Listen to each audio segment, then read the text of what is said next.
Hi, I'm Shelly, practice management coach from here in New York.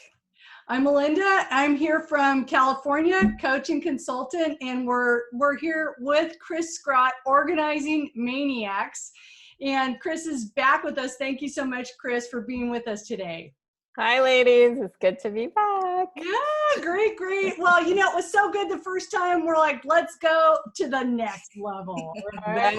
That was pretty fun. Yeah, we talked about how to organize our desks the last time. That's right. The 4 piles, boom, boom, boom. Yep. Now they've probably done all that, I'm sure, right? Yeah. Well, in case they didn't, we should probably recap what we talked about. Let's okay. How do we take care of it? I think the question was like, how do you get your desk organized when you have paperwork that's been there forever, right? So my tip was like, start sorting each paper into a different pile. And some of the examples were like, it's like FYI paperwork that just needs to be filed away. Some of it was like needed an action. You needed to do something with it. Some of it was to be delegated for somebody else to take care of it.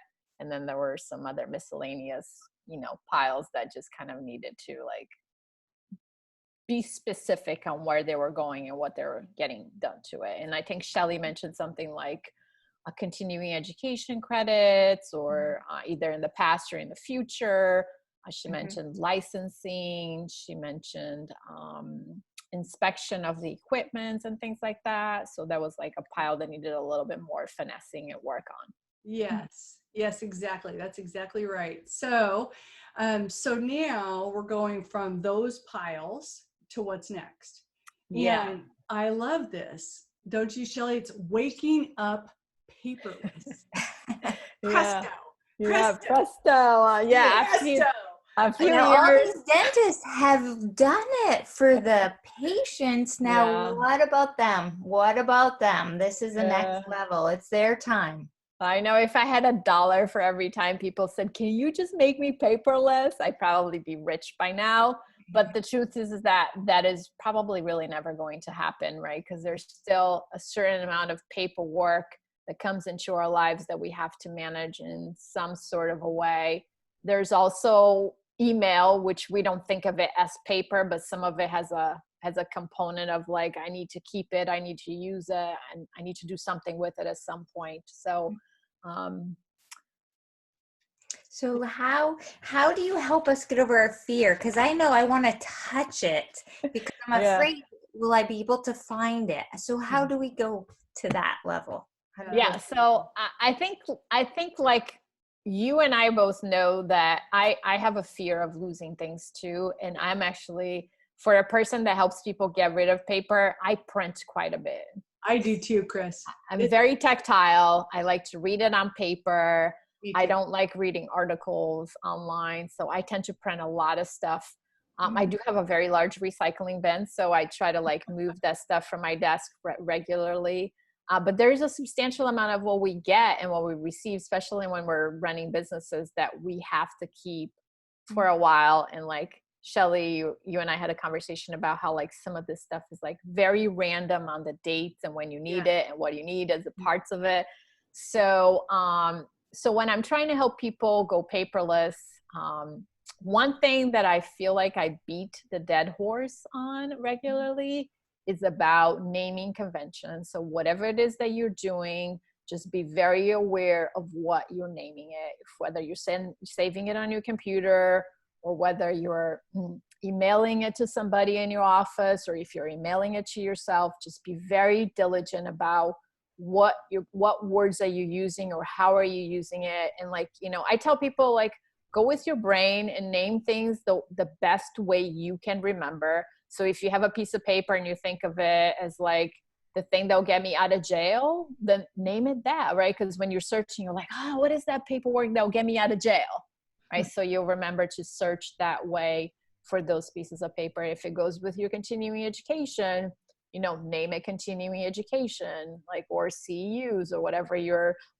version of abbreviation is. Like sometimes I work with people and they abbreviate things very randomly. And I'm like, okay, but I don't try to fight with them because that is the way they will remember to abbreviate. So go with your brain. Wow. So that we would just type CEUs and be able to pull it up, or CEs? Do we need to add anything else? I think you need to add whatever it is that you will remember it, right? So if you call it CEs, call it CEs. If you call it continuing ed, name it continuing ed. If and Chris, is it like a decision tree where you actually, they need to sort of write down what they're doing so they remember, or how?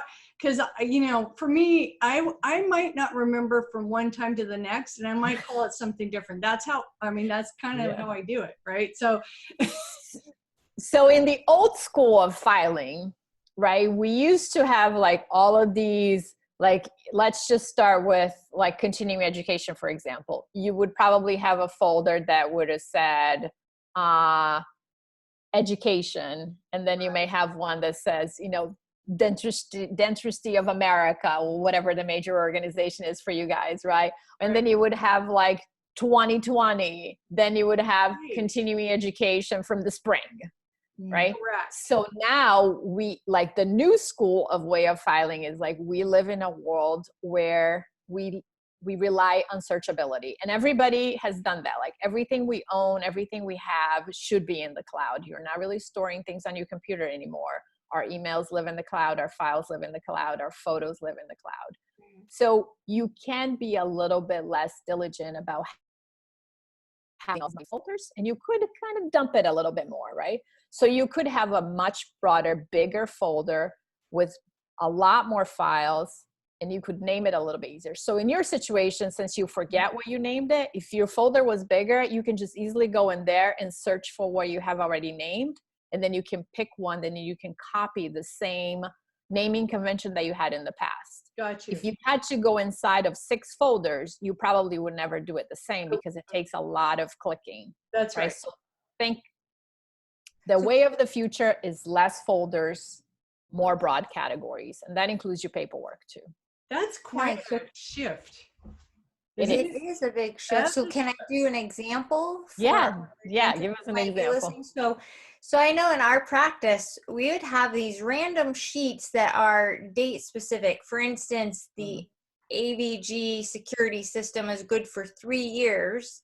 And of course, they're constantly telling you it's time to renew, but you wanted to find that sheet where you had for 3 years. So very date specific, random. How would you suggest something like that? Yeah, that's a really good question. So the ABG, I would probably, let's say, so your ABG is good for 3 years. So I would imagine it's good from, like, if you renew it today, it's good from 2020 to 2023. So I would probably put it that way. I would put, you know, maybe I would even put the 3 years. I would put 2020, 2021, 2022, 2023, however many, because once again, when you're searching, you want to be able to find the dates. And then you want to be able to find the words. So if you searched at any point ABG, that would come up, and then you can see the amount of years that's in there. So with either the dash or the numbers, or, you know, just the 20 instead of the 2020. But like you can add a lot of words to it. You can also put it in parentheses, like 2020, good for 3 years, and then more description on it, right? Okay. So there are a lot of different ways you can label it, but use it the best way you remember what it means. Like, to me, I would put it from 2020-2023, and then I would know that thing is good for 3 years. So I could just go in the search bar. So I would name it security, computer, renewal, AVG, training, whatever. So it doesn't matter how I try to find it. That one sheet will come up over the next couple of years. Yeah. And what happens is, like, you know, once again, we old school people, let's not date ourselves, but like in the beginning of like Word searchability, there were only so many characters we could put when you're saving a Word file. Now you can basically write a novel in the search on the words that you're saving the file, and it will let you put a lot of different words in it. So don't be stingy, right? The more words you add to the naming of the file, or for the naming of the email or whatever, the easier it is for you to find it, because the more, you know, your brain is going to be like, oh, what was that? What was that thing? And they may remember, like, okay, it was a renewal thing. Okay, it was the ABG thing. Okay, it was like, was it 2020 or was it 21? When does it expire? Right? So like your brain will have blimps and pieces of the information, and that's what you use to go into the system, pull in the few words that you know, and then just wait and see what kind of magic it happens in the search. So I have another example. Okay. So every 90 days or so, these dentists need to do credentialing, and they need to double check where's the dates on the malpractice insurance, the DEA license, when does that date expire. And they have to find these one-off documents that literally are not necessarily attached to each other, but they're for this one purpose. So would you put them under your credentialing documents, or would you put them under the individual insurance? Those are the situations. We do the same naming conventions, maybe a long description. Yeah. I would probably like have less folders in these situations, right? Because you think of like, and I would almost call this folder like one-off, or you know, like and miscellaneous it really renewals. It doesn't matter what you call it, because the key is in the naming. Right. And more is better. More is better. More is way better. I would also, like in that situation, I would say like expire in 2023, right? So you can add the expiration date instead of the renewal date. Just be consistent on how you writing the naming conventions. So when you're looking for other things that expire, actually, now that I think of it, I definitely would probably put the expiration date first, because then you can search by all expiration dates, and then you can see where your licenses are, where your CUs may be. You know, like in the professional organizing industry, we renew our certifications every 2 years. So all of the education that I do for 2 years go with the same expiration date.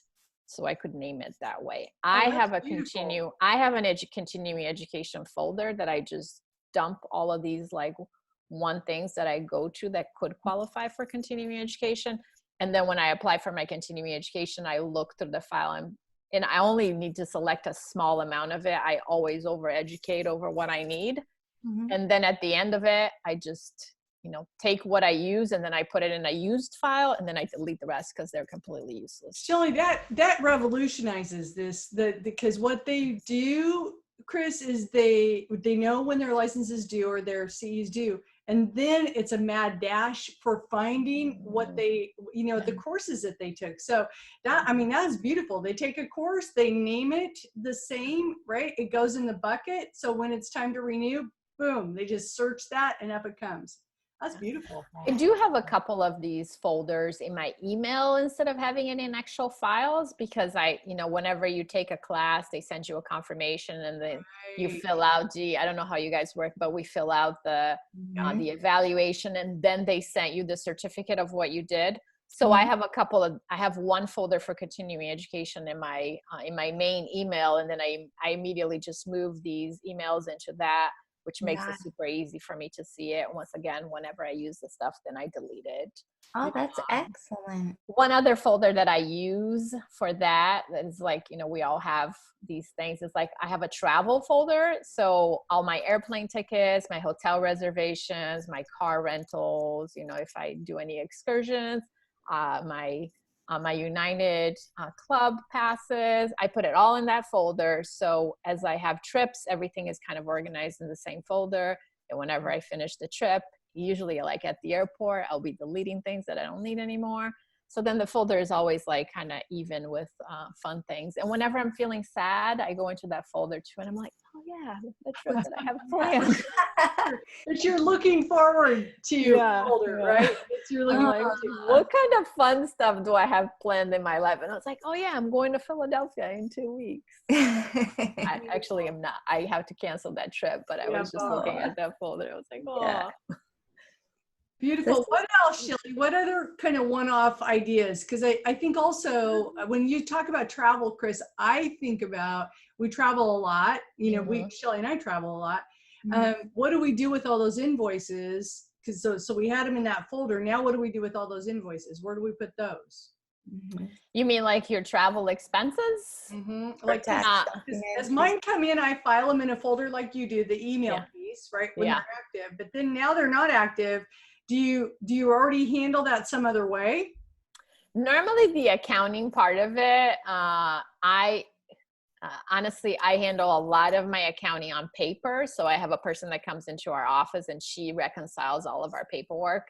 I have never been a fan of doing this stuff online, but I have a bin in my office that I just print the receipts and I put it in there. If you are managing it electronically, you can do the same way, right? You can create a folder that is like for the month of, we're currently in the month of April. You can create a folder for the month of April, then you can stick those expenses in there.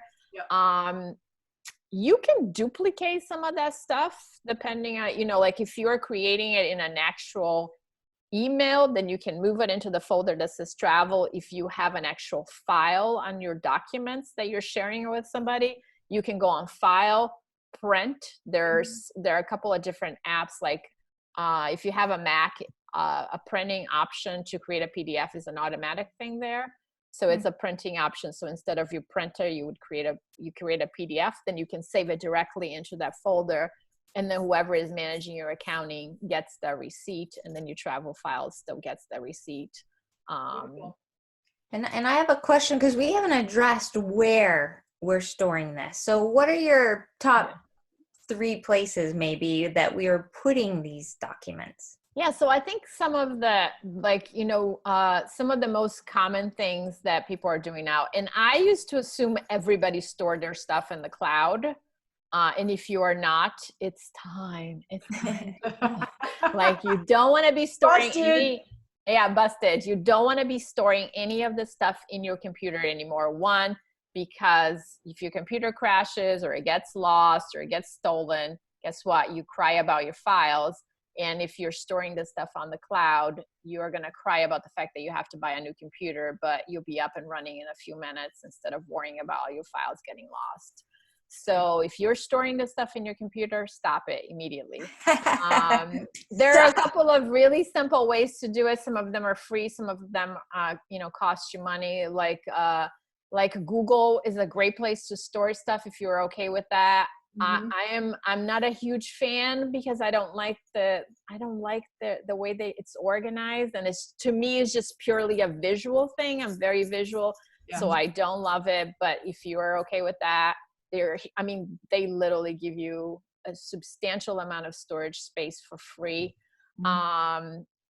Evernote is another place to store stuff. The thing about Evernote is, like, they were one of the first companies to say, like, hey, why separate your stuff? Just commingle it all, label it really well. They were the first to really talk about naming conventions as far as like productivity is concerned. And it's like super easy to find things as long as you name it really well. And they're really like a storage bucket, like, throw what you want in there and then you can go and find it at some point in your life. I personally use Dropbox, which is my favorite. It does cost you a couple of $100 a year, and literally they give you a terabyte of storage, which is a ridiculous amount of storage. You can store, I store all my photos in there. I store all my files. I store all my videos in there. I have a substantial amount of videos in there.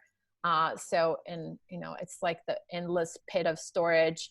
Is that why you like it, Cris? Do you like it because it handles a bunch, or do you like I do love it because it handles a bunch. Yeah.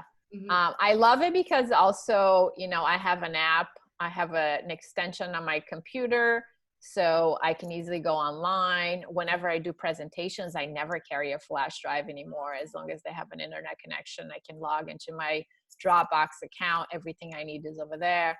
I have an app on my phone. I have access to all of my files all of the time. So I love the usability. And honestly, in my Dropbox, I 100% just use the search feature. I never go find a folder anywhere. On my desktop, I tend to still be old school and go find the folder that I put it in, because I do have to say I don't preach what I teach. I am really good. Yeah, it's easy. I know, it's okay. I'm OCD.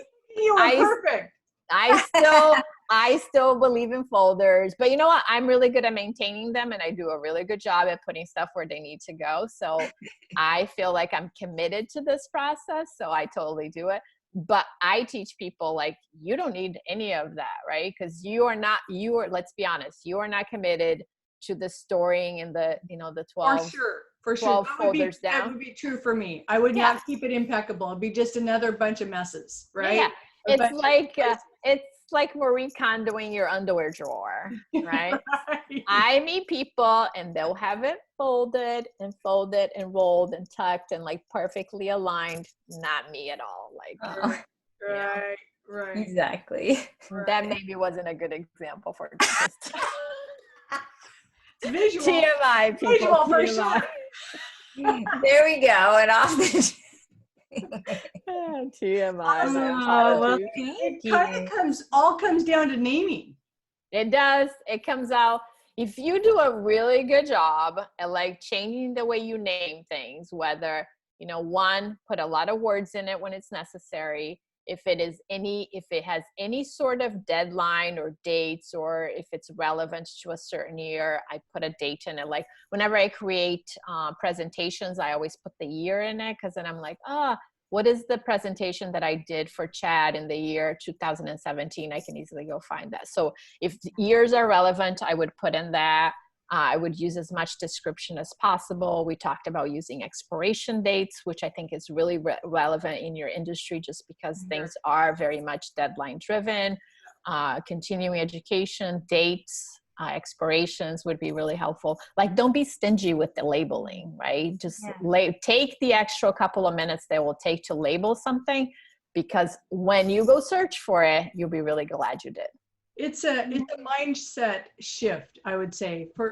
It won't be for millennials, probably. It won't be for other generations. No, yeah. There's a shift from that old school. There's a limitation on characters. Really, not that I was even conscious of that, just because I'm really operating from the way I learned.